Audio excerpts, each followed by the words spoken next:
Boa tarde a todos vocês que nos acompanham pelas redes sociais. É motivo de muita alegria. Me sinto honrado em poder ter mais uma oportunidade para aprendermos juntos da Palavra de Deus. Eu convido você a, juntamente comigo, vamos abrir a Bíblia, vocês aí na sua casa, no Evangelho segundo escreveu Mateus. O capítulo escolhido nesta tarde, o de número 16, Mateus, capítulo 16, e nós vamos considerar, a princípio, os 4 versetos iniciais. O título, os fariseus e os saduceus pedem um sinal no céu. Mas antes de começarmos a leitura, eu convido você a fechar os seus olhos e abrir o seu coração enquanto ergueremos a Deus uma prece. Santíssimo Deus, eterno Pai, mais uma vez a Tua palavra já está aqui aberta no Evangelho de Mateus e, novamente, pedimos por misericórdia que nos dê a sabedoria, a inteligência para podermos, Senhor, extrair o máximo da Tua palavra. Que possamos não apenas aprender, mas apreender, guardar, colocar em prática os ensinamentos do Senhor, que o Senhor tem reservado para cada um de nós, nos próximos minutos que estaremos fazendo uso da Tua palavra. Nós te agradecemos porque fazemos em nome de Jesus. Amém. Irmãos, diz o seguinte: aproximando-se os fariseus e os saduceus, tentando, pediram-lhe que lhes mostrasse um sinal vindo do céu. Ele, porém, lhes respondeu: chegada a tarde, dizeis, haverá bom tempo, porque o céu está avermelhado. E pela manhã, hoje haverá tempestade, porque o céu está de um vermelho sombrio. Sabeis, na verdade, discernir o aspecto do céu e não podeis discernir os sinais dos tempos? Uma geração má e adúltera pede um sinal, e nenhum sinal lhe será dado, senão o de Jonas. E deixando-os, retirou-se. Irmãos, eu preciso de um título para o sermão dessa tarde. E o título escolhido por mim, que irá nortear o nosso sermão, é O Sinal de Jonas. Na leitura que nós fizemos, os 4 primeiros versetos aqui do capítulo 14, segundo escreveu Marcos, diz aqui, irmãos, que aproximou-se de Jesus 2 seitas, eram 2 crenças, 2 seitas religiosas, 2 grupos, um grupo conhecido como saduceus e outro grupo conhecido como fariseus. E o texto diz que, tentando, eles pedem para que Jesus lhe mostrasse um sinal vindo do céu. Quando eu comecei a fazer essa leitura, me chamou a atenção algumas coisas aqui. Eu não sei se você sabe, mas os fariseus e os saduceus, eles viviam em acerbada inimizade. Eram crenças diferentes, eram 2 seitas que haviam naquela época. Eles tinham visões diferentes acerca da religião, mas era também um grupo não só religioso, mas também um grupo político.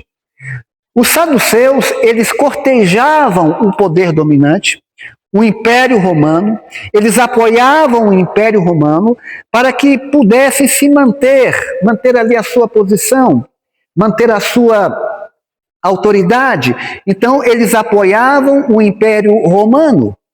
Os fariseus, porém, eles odiavam, eles faziam com que o povo se revoltasse contra Roma. O que eles mais queriam, irmãos, era se libertar da opressão daquele império. Porque eu sempre digo que império é assim: manda quem pode, obedece quem tem juízo. Então são dois grupos religiosos, são duas classes religiosas, eles têm pensamentos diversos, por isso que são seitas diversas, mas politicamente um grupo apoia Roma porque quer se manter no poder, quer se manter o seu status, a sua posição social, a sua autoridade, os saduceus.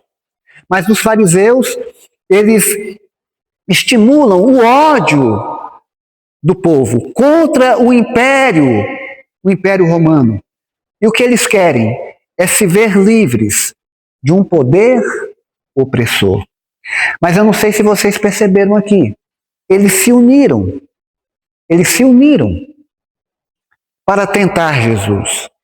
Eu me lembrei quando eu li essa palavra tentar, no episódio da tentação do deserto, quando na segunda tentação, segundo narra o mesmo evangelho, Lucas também relata o fato, onde Satanás, o diabo, levou Jesus para um lugar alto, né, o cenáculo ali do templo, e ordenou Jesus para que pulasse.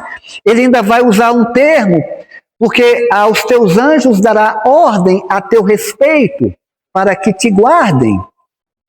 Ele está citando um texto da Bíblia, dizendo que se Jesus pulasse dali, Deus iria ordenar os anjos que o protegesse, que iriam o proteger.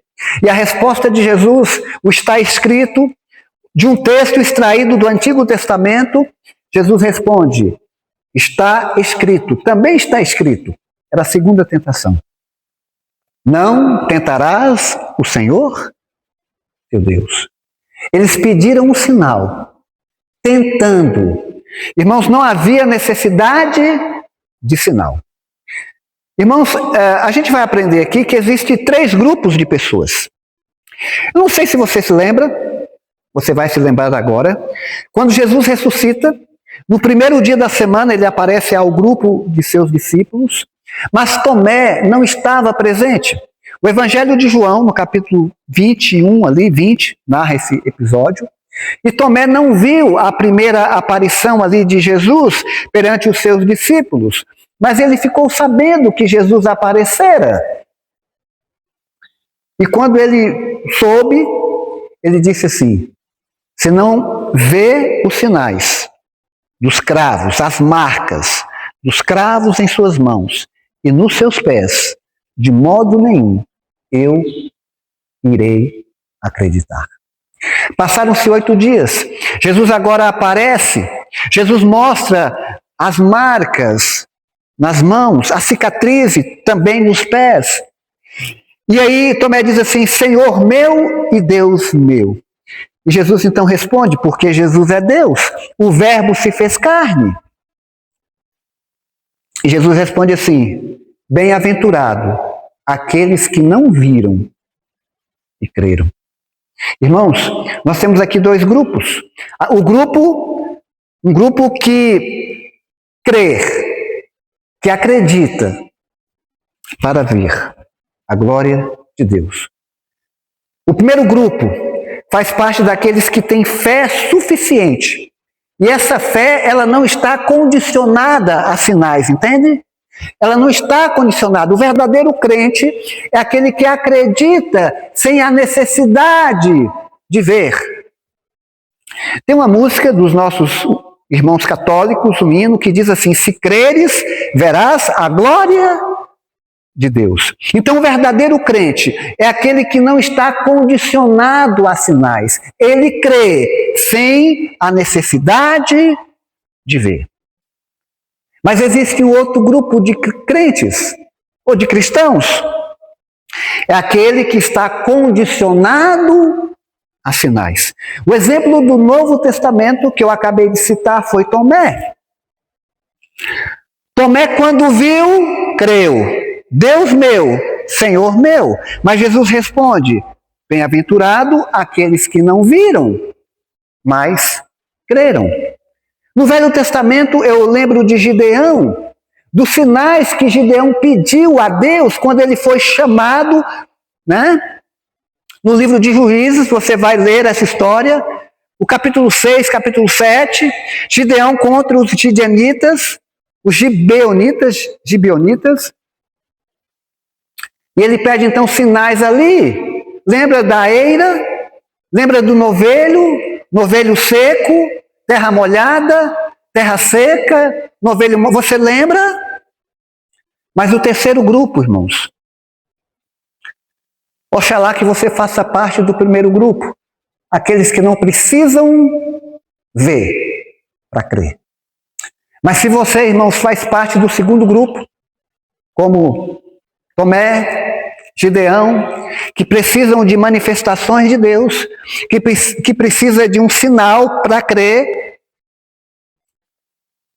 Deus seja louvado em sua vida, porque Deus é maravilhoso. Deus mostrou para Tomé as marcas, a cicatriz nas mãos e nos pés. Ele mostrou por 2 vezes para Gideão que ele teria a vitória. Lã seca, terra molhada, terra seca, lã molhada.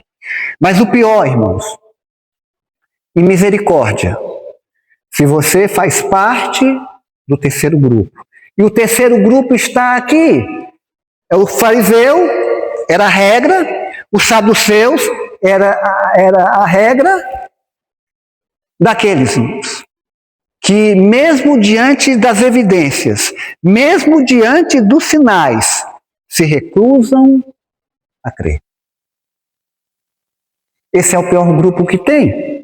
É aqueles que não querem crer. São os cegos espirituais. No tempo de Jesus, havia os cegos, a cegueira física. Mas a pior cegueira é daqueles que não querem ver. E os grupos dos fariseus, em sua maioria, dos saduceus, que aqui está no contexto, que se uniram para tentar Jesus, estava tentando Jesus, não tentarás o Senhor seu Deus. Estavam tentando. E Jesus responde o seguinte, versículo 2, chegada a tarde, dizeis, haverá tempo bom, porque o céu está avermelhado. O que significa isso? Jesus está dizendo que eles conheciam, irmãos, que pela observação meteorológica do tempo, observando o tempo, irmãos, o céu vermelho, avermelhado, era algo normal, um fenômeno normal, mas observando-se o tempo, uma observação meteorológica, eles podiam prever o clima. Então, céu avermelhado, um tom um pouco mais claro, tempo bom, ausência de tempestade. Mas a leitura continua, versículo 3, e pela manhã, hoje haverá tempestade, porque o céu está vermelho, sombrio. Irmãos, céu avermelhado, qual era a previsão do tempo? Tempo bom. Ausência de tempestade. Irmãos, céu sombrio. Haverá tempestade. Então, pela observação meteorológica do tempo, eles conseguiam prever o clima. E agora Jesus vai usar esta linguagem e vai associá-la ao mundo espiritual. Vocês sabem, eram tipos de meteorologista, vocês sabem discernir, prever o clima e não conseguem prever os sinais dos tempos, discernir os sinais dos tempos, porque na linguagem espiritual, irmãos, esse vermelho sombrio é o vermelho carmesim de Isaías 1,18. O que diz Isaías 1,18? Ainda que os vossos pecados sejam vermelhos como a escarlate, como o carmesim, eles se tornarão brancos como a pura lã. Irmãos, eu estou começando agora a falar do sinal de Jonas. Estou começando a dizer qual é o sinal de Jonas. Porque o sangue de Jesus tem poder. Bendito seja o nome de Deus. Deus seja louvado e honrado. Irmãos, no sentido espiritual, essa notícia é ótima, porque os pecados se tornam brancos como a lã, mesmo que seja vermelho escarlate, aquele vermelho mais escuro, entende? Aquela cor mais forte. Mas a questão aqui, irmãos, não é da tonalidade do vermelho. A questão aqui não é da tonalidade da cor. Porque se você abrir a tua Bíblia, você lembra da cor do segundo cavalo do Apocalipse, no capítulo 6, verso 4, você lembra da cor? Primeiro cavalo, cavalo branco. Segundo cavalo, vermelho. O cavalo vermelho foi tirado, foi enviado para tirar a paz da terra. Sinais dos tempos. Na visão escatológica, irmãos, o vermelho significa ausência de paz. Significa guerras. Você está entendendo, igreja? Significa guerras. Ausência de paz. E aqui diz assim: vocês não conseguem discernir os sinais dos tempos. Discernem o aspecto do céu. Tempo bom ou tempestade. Mas não conseguem discernir os sinais dos tempos. Irmãos, em João, no capítulo 6, fala de juízo.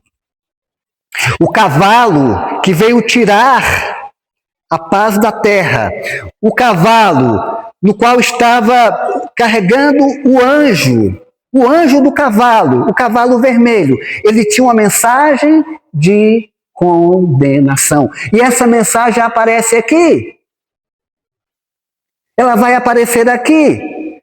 Porque diz assim, uma geração má e adúltera.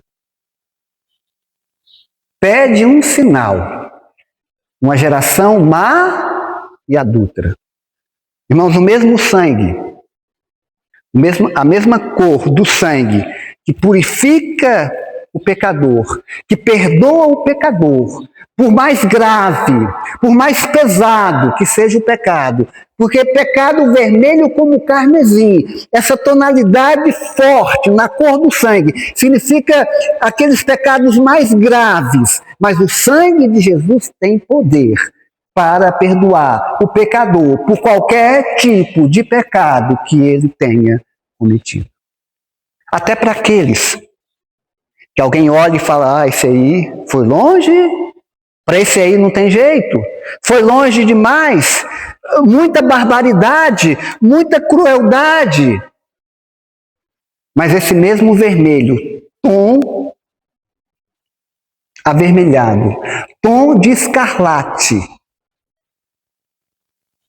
ele, no aspecto escatológico do livro de Apocalipse, tem um sentido de julgamento. Numa geração má e adúltera. Era o povo de Deus, irmãos. Esses fariseus eram judeus. Mas porque adultério é o adultério espiritual. O adultério espiritual. Estavam quebrando a aliança com Deus. A aliança que Deus havia estabelecido com o seu povo. Irmãos, deveriam ser apoiadores e não atrapalhar. Deveriam apoiar Jesus. Estavam atrapalhando em vez de apoiar. Irmãos, deveriam seguir Jesus, estavam perseguindo. Esse grupo aqui são os grupos que, em vez de apoiar, atrapalha. Em vez de seguir, persegue. Mas eu vou deixar um sinal, olha só. E o sinal que eu vou deixar é o sinal de Jonas. É o título do sermão. Davi, que sinal é esse? Na conclusão, nós vamos entender o sinal. Eu creio que você já esteja desconfiando, talvez, se não, tenha um pouco de paciência. Mas nenhum sinal será dado. Uma geração má perversa, adúltera, espiritualmente falando. Mas eu vou deixar um sinal para vocês. Irmãos, Jesus deixou um sinal. Não era o sinal que eles pretendiam, mas era o sinal. Que sinal eles pretendiam, irmãos? Queremos um sinal vindo do céu. Irmãos, eles não estão só pedindo um sinal. Eles estão pedindo um sinal vindo do céu. Irmãos, Jesus, na conversa com Nicodemos, diz assim: ninguém subiu ao céu, senão aquele que de lá desceu, a saber, o Filho do Homem. Jesus é o Deus encarnado. Jesus veio do céu. No mesmo livro, no capítulo 6, Jesus diz assim: eu sou o pão vivo, o pão que desceu do céu. E o alimento que eu vou dar para o povo é a minha própria carne, falando da sua morte. Irmãos, quando os pastores estavam no campo, aguardando o aparecimento do Messias, veio um anjo. E esse anjo veio de onde, irmãos? Veio do céu. Esse anjo de Deus não era um demônio, era um anjo que veio dar as boas novas àqueles pastores que estavam estudando. No tocante ao aparecimento do Messias, a profecia estava se cumprindo naquele exato momento, havia se cumprido. E diz assim que ele diz assim: Hosanas, né? Paz na terra aos homens. Porque hoje, na cidade de Davi, ele está anunciando o nascimento de Jesus. Glória a Deus nas alturas. Jesus veio do céu. O anjo aparece, irmãos, mas se você vê o relato, segundo os evangelistas narram, diz que depois que que o anjo deu a notícia do nascimento de Jesus para aqueles pastores, diz que aparece agora uma multidão de anjos e diz assim, eles cantam: glória a Deus nas maiores alturas. As maiores alturas não é apenas o céu atmosférico, as maiores alturas não é apenas o espaço sideral, as maiores alturas é onde está o trono de Deus, porque Jesus é Deus e Jesus veio do céu. Jesus era o sinal, irmãos, era o sinal. E o sinal de Jonas, ele está relacionado com a pessoa de Jesus Cristo. Você lembra, irmãos, dos magos que foram ter com Herodes? Estavam seguindo a estrela. Estavam seguindo a estrela. Irmãos, mas aquela estrela não era uma estrela fixa. Aquela estrela não era um cometa. Aquela estrela era uma estrela de anjos. Ela não estava imóvel, ela estava guiando. Eles estavam seguindo a estrela, vieram de longe. Era uma estrela de anjos, irmãos, que estavam os guiando até Jerusalém. Eram anjos longínquos. Era o brilho, era o resplendor de anjos que estavam no céu. Eles não estavam no segundo céu, espaço sideral. Eram anjos que moram, que assistem junto ao trono de Deus, guiando agora os pastores para encontrar o Jesus, aquele que veio do céu, o cumprimento das profecias bíblicas. E o que dizer então, irmãos? O que dizer então do batismo de Jesus? Lembra do batismo de Jesus? Interessante que João narra, e cada evangelista ele tem a sua forma peculiar, e eu estudo os evangelhos, não só quando é um sermão baseado aqui só no Novo Testamento, né, ou às vezes no Velho Testamento, eu sempre faço ali as coligações, as referências, e a gente aprende comparando. E João diz assim que ele não conhecia, o parente de Jesus não conhecia Jesus. Mas é evidência, irmãos, de que Jesus era Deus. Ele fala isso no relato do batismo, segundo escreveu João, o discípulo amado. Eu não o conhecia. Mas quando o céu se abriu, o Espírito Santo descendo em forma corpórea de pomba, a pomba representava o Espírito Santo que está no céu. A voz de Deus que está no céu. Este é o meu filho amado. A glória de Jesus, irmãos, naquele momento resplandeceu. E aquelas pessoas que estavam ali viram a cena, viram a pomba, que era símbolo do Espírito Santo, uma confirmação de que Jesus era Deus. O verbo que se fez carne. E João ouviu, este é o meu filho amado. Jesus está sendo ali, irmãos, né? Como diz aqui o capítulo 17, né? O capítulo 17 está sendo aqui transfigurado, a transfiguração de Jesus, né? Sinais vindo do céu. Anjos e agora a Trindade. A luz, o brilho, a voz, a presença do Espírito Santo, a voz de Deus Pai. Mas querem um sinal vindo do céu. Jesus era o sinal. Não, eles não estão pedindo qualquer sinal. Sabe por quê? Eu vou ter a minha Bíblia aqui, preste atenção. Preste atenção, irmãos. Jesus, a partir do capítulo 7, capítulo 8, milagre 1, era um sinal, a cura de um leproso. Milagre 2, a cura de um criado de um centurião, do criado de um centurião. Milagre 3, a cura da sogra de Pedro. Versículos 16 e 17, outras curas. Eu vou voltar aqui, falar sobre essas outras curas. Porque o povo esperou que o sábado terminasse. Eu vou explicar isso daqui a pouco. Aí eu vou pular aqui o milagre. Jesus acalma uma tempestade, que daqui a pouco eu vou explicar. Primeiro eu estou separando o poder de Jesus sobre as doenças. Primeiro eu estou separando os milagres referentes à cura física. As curas físicas. Né? Jesus curando um criado, curando um leproso, curando a sogra de Pedro, estava ali com febre. Endemoniados, porque mente sã, corpo sã. A cura da mente é a cura do corpo, porque a mente faz parte do corpo. 2 endemoniados, cura de um paralítico, de uma mulher enferma, a mulher do fluxo de sangue. Vou pular a ressurreição de Jairo, da filha de Jairo, daqui a pouco eu vou tocar nesse assunto. A cura de 2 cegos, aí você vai folheando a Bíblia, a cura de um mudo endemoniado. Tem mais? Tem, irmãos, vai ter mais milagres. Vai folheando na tua Bíblia aqui. Do homem da mão ressequida, de um cego e mudo. E aí vem o sinal de Jonas. Você percebe o tanto de curas que Jesus fez? Falando sobre as curas físicas. Vamos voltar aqui?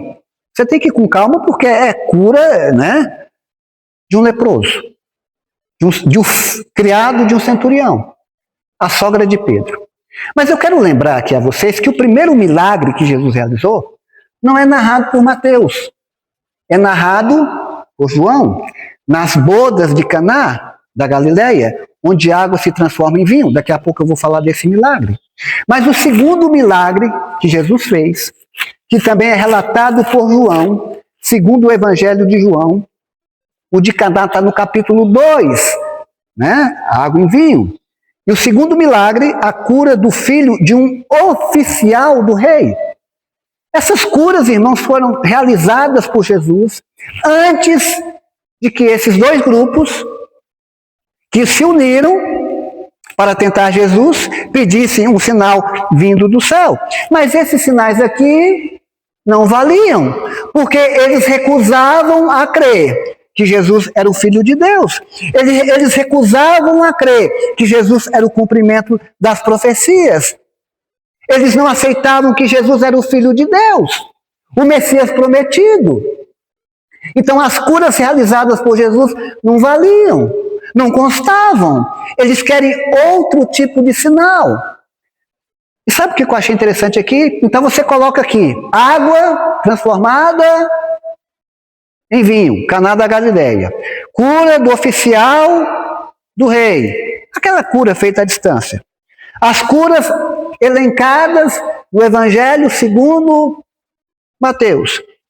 Mas se você pegar o teu evangelho aqui, Mateus capítulo 7, a cura da sogra de Pedro, e for lá para Marcos capítulo 1, você vai ver, você vai perceber, que antes de Jesus curar a sogra de Pedro, Marcos capítulo 1, Jesus, irmãos, ele curou um endemoniado. E por que eu estou dizendo isso? Porque ele estava ensinando na sinagoga, não era o templo, mas seria a igreja, na linguagem atual, e ele curou. Jesus estava começando o seu ministério. Isso aconteceu no dia de sábado. A cura da sogra de Pedro também aconteceu no dia de sábado. E essas outras curas, que a Bíblia não menciona, o número de enfermos que foram curados, eram pessoas que estavam aguardando o sábado terminar, sabe? Porque o dia é após o pôr do sol, né? Houve tarde e manhã, Gênesis capítulo 1. Eles estavam esperando terminar o sábado.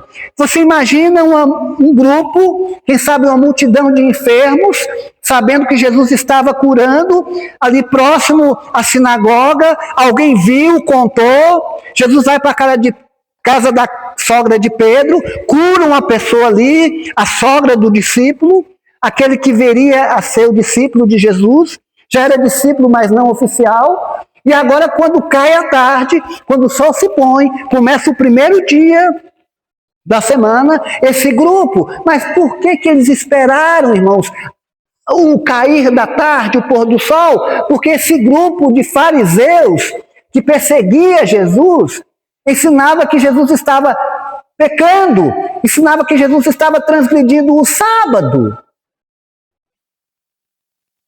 Olha só, irmãos. E tanto é verdade que quando a fama de Jesus, a sua fama vai se avolumando, que quando Jesus cura um homem da mão ressequida, já tem alguém ali. Essa cura foi feita dentro da sinagoga.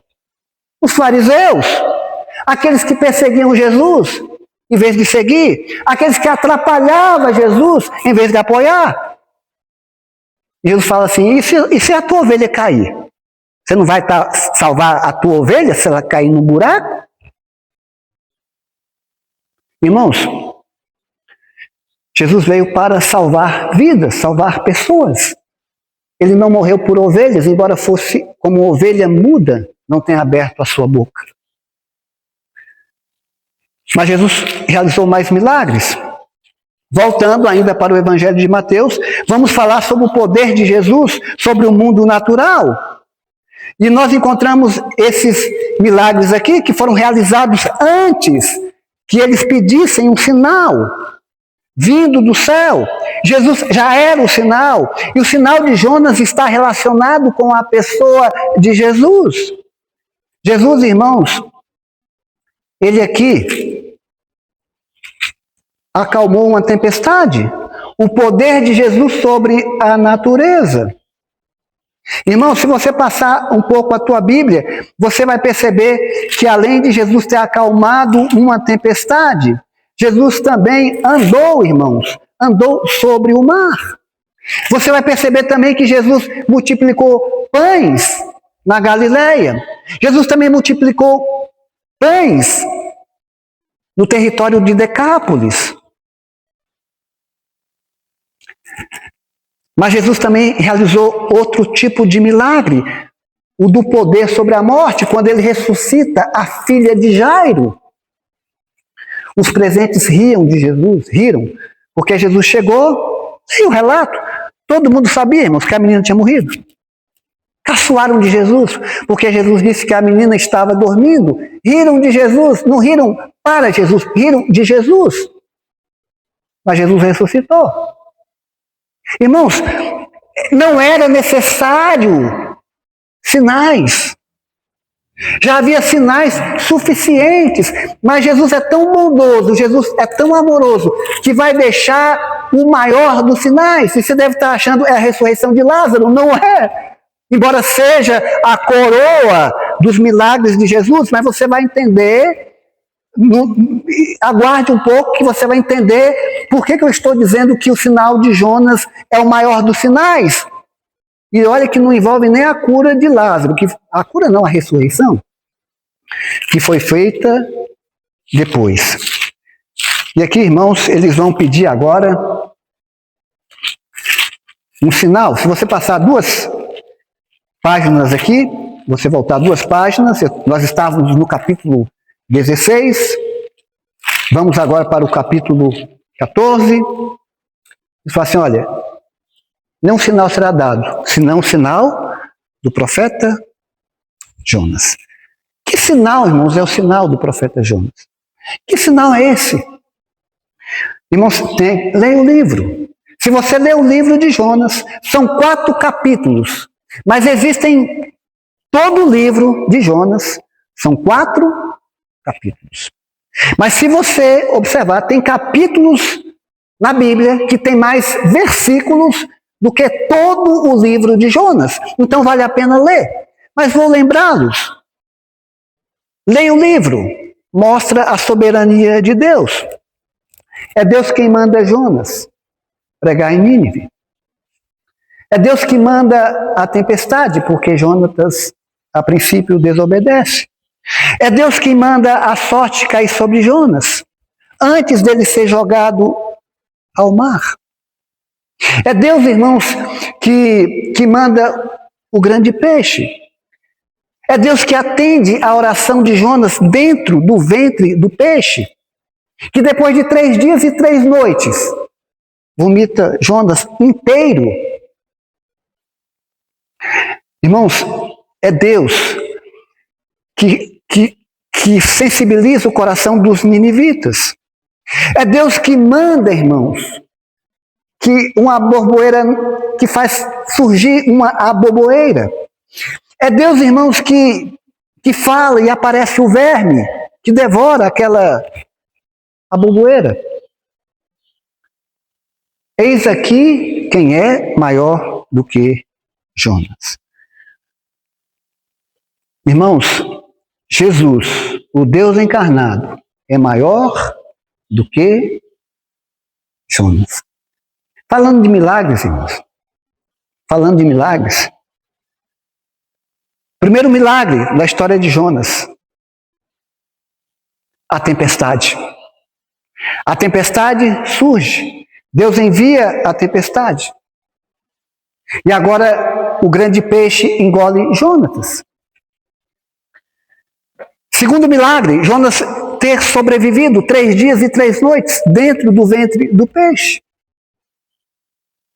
Terceiro milagre, milagre evangelístico. Irmãos, Jonas não faz um sermão de 5 horas, nem de 5 minutos. É um sermão de 5 palavras. E o milagre acontece, a vida do povo é poupado. Um povo que Jonas queria que fosse destruído. O quarto milagre da borboeira que nasce do dia para a noite e que também no outro dia morre.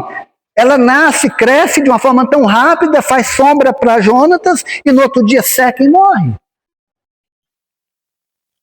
Jonas é o livro dos milagres de Deus, não é de Jonas. Eis aqui quem é maior do que Jonas. Jesus, irmão, está referindo a ele próprio. Mateus 12, 36 a 42. Mas assim como Jonas esteve 3 dias e 3 noites no seio da terra, assim estará o Filho do Homem. É o sinal de Jonas. É o sinal que Jesus deixa para a humanidade. Mas Jesus também fala da rainha do sul, da rainha de Sabá. Irmãos, a história é a seguinte. Eis aqui, falando dele, quem é maior do que Jonas. Eu sou maior do que Jonas. Eu vou ressuscitar ao 3º dia. A rainha de Sabá, da qual Jesus faz menção. Quando Davi estava morrendo, Davi se preocupa com seu filho, em instruir seu filho para que ande nos caminhos de Deus. Salomão ele é privilegiado porque ele não é o filho mais velho de Davi, mas vai assumir o trono. Salomão preocupado, sabendo da responsabilidade de guiar o povo no caminho do Senhor. Então, irmãos, Salomão ora, pede instruções aqui para Deus, e de repente Deus chega para ele e fala: olha, peça-me o que quiseres e eu te darei. Salomão, irmãos, não pensou duas vezes, ele pediu sabedoria. E você vai ver logo em seguida a causa de duas prostitutas. Era uma evidência, já era o teste, o primeiro teste, quando duas prostitutas moram numa mesma casa, moram sozinhas ali, uma tem um filho, a primeira, a segunda, 3 dias após ter um filho, moram sós, e de repente numa noite ali, uma delas deita em cima do filho, é claro que sem querer, mata o filho e ela vai e troca. Ela coloca o seu filho morto, aquela que ela deitou em cima, e esse filho é colocado sobre os braços da primeira mãe que estava dormindo. Ela pega o filho da primeira mãe que está ao lado dela na cama, leva para a sua cama, e quando é de madrugada, a primeira mãe vai dar de mamar, ela percebe que o filho não está ao lado dela, está nos seus braços. Mas a questão também não é essa, não é o filho dela. Uma mãe conhece o seu filho. A segunda mãe, irmãos, foi desonesta, ela trocou as crianças durante a noite. No outro dia ficou claro que aquele não era o filho da verdadeira mãe. Era o filho morto, o filho da segunda. A causa foi levada a Salomão. Salomão pede a espada, vamos dividir, metade para uma, metade para outra. Olha a sabedoria de Salomão.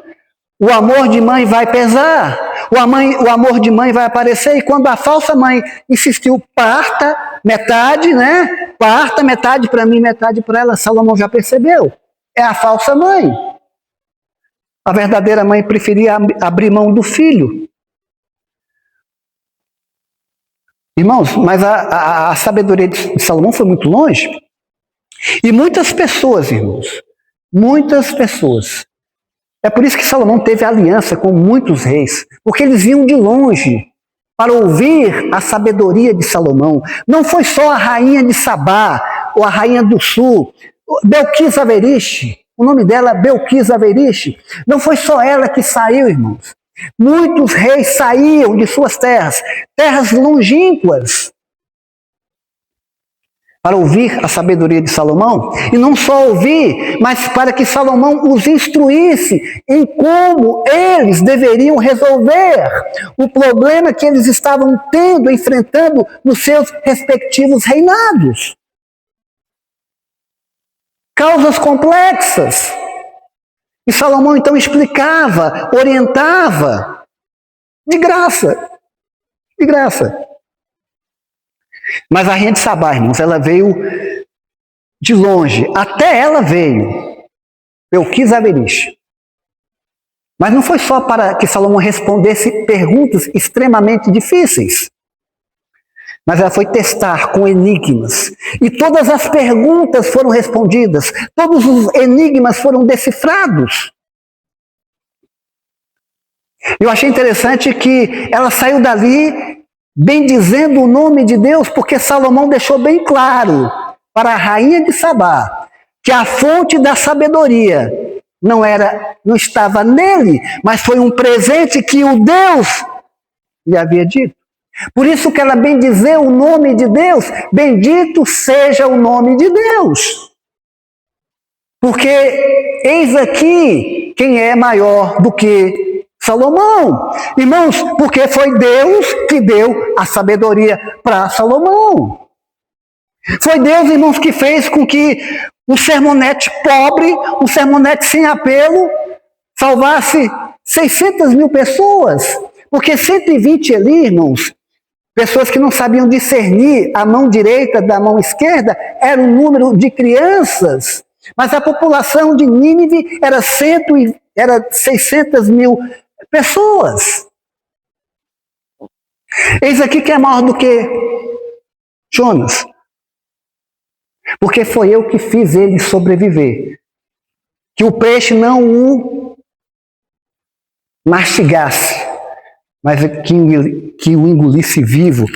E o que me chama mais a atenção aqui diz assim: os ninivitas, testemunhas oculares do milagre de Deus. A primeira testemunha, os ninivitas, testemunharam o poder de Deus, testemunharam a graça de Deus, testemunha da graça, do poder de Deus. Jonas, testemunha da graça e do poder de Deus, do poder salvando ele, e da graça fazendo com que ele se tornasse um canal de salvação para os ninivitas.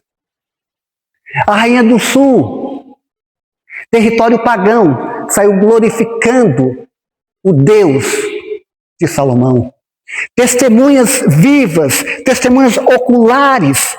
E agora esse grupo de fariseus, de saduceus, tentando Jesus, vendo os milagres de Jesus, as curas, as ressurreições, o poder sobre a natureza.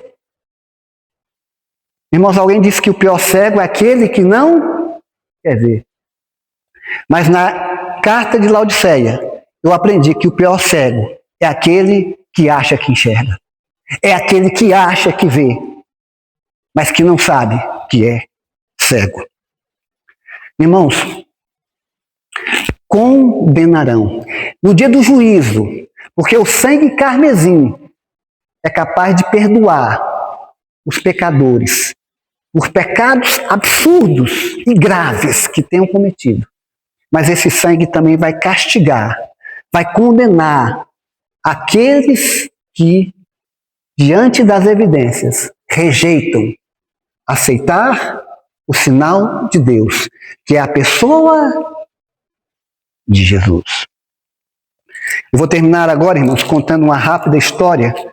Que sinal é esse vindo do céu? Sabe o que eles tinham em mente quando pediram um sinal vindo do céu? Irmãos, no capítulo 8 do livro de Josué, estou caminhando para o final, eles conquistaram a terra, a conquista de Canaã, haviam atravessado o Jordão. Deus está cumprindo uma promessa feita a Abraão 4 séculos atrás.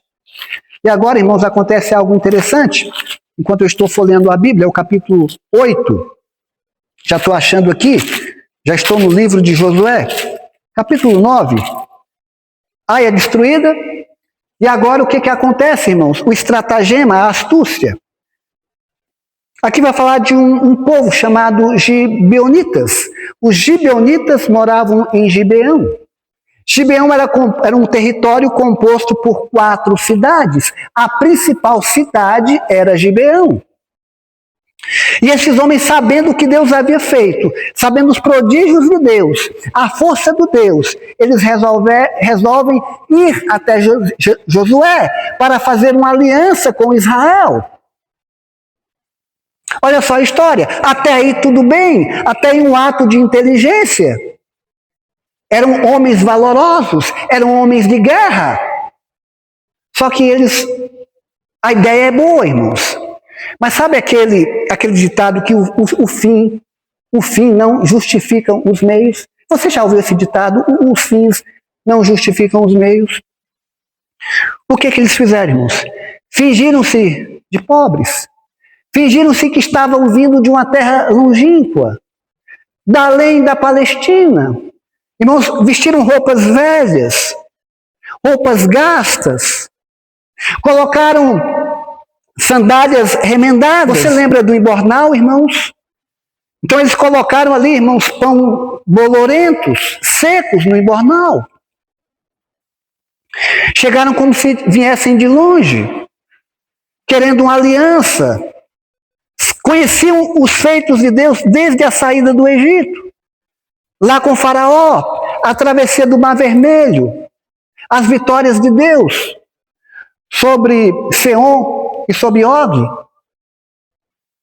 Mas Josué, um homem de Deus, ele não consulta Deus. Ele comete um erro. Deveria ter consultado Deus. E ele então faz aliança com aqueles homens. Uma aliança feita sob juramento. Juraram em nome de Deus, inclusive de protegê-los. E eles então, para comprovar, eles mostraram ali para Josué o pão. Olha, nós saímos de casa, o pão quentinho, já está todo bolorento, seco. Olha só a situação das nossas roupas. Estamos vindo de longe. 3 dias se passaram, irmãos. Descobriu que aquele povo habitava na terra de Canaã, mas haviam feito uma aliança com eles. E por que eu estou contando essa história? Porque o sinal vindo do céu que eles queriam era o sinal que eu vou falar agora para vocês. Qual é o sinal que eles queriam? Eles conheciam a história de Josué. E agora, irmãos, eles fizeram aliança com Israel. Israel agora tinha o dever de protegê-los. Fazia parte da aliança. E agora, irmãos, os reis cananeus, eles fizeram uma coligação. Eles se juntaram para atacar os gibeonitas. Se sentiram, assim, traídos, porque em vez dos gibeonitas se juntar a eles, que moravam em Canaã, para atacar Israel, eles se uniram aos israelitas. E agora o povo de Gibeão vai pedir auxílio para Josué, porque os cananeus estão contra eles. Gibeão, irmãos, pediu ajuda. E agora Josué, ele vai ajudar os gibeonitas. É claro, irmãos, que o povo ficou ali todo indignado, porque perceberam que foram enganados, mas houve um juramento em nome de Deus, uma aliança feita sob juramento, o nome de Deus foi usado ali. E agora, irmãos, para você ter uma ideia, eles estavam cercando a cidade dos gibeonitas, cercando Gibeon, a principal cidade, a cidade dos homens nobres, dos homens valentes, dos homens de guerra.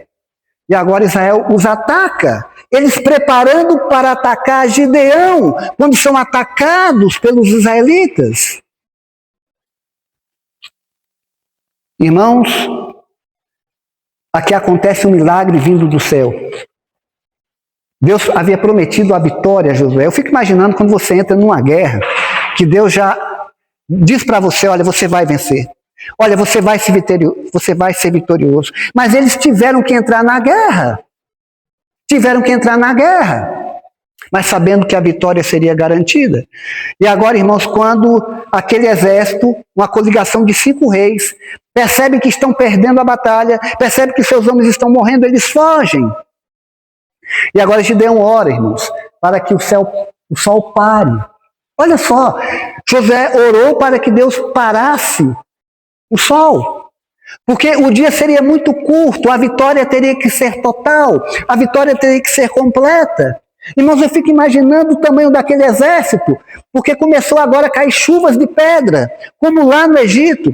E essas chuvas de pedra não era granizo, não era pedra de gelo, eram pedras, porque maior foi a parte dos que morreram pela chuva de pedras, pelas pedras que estavam caindo do céu, do que aqueles que os homens, o exército de Israel, mataram a espada.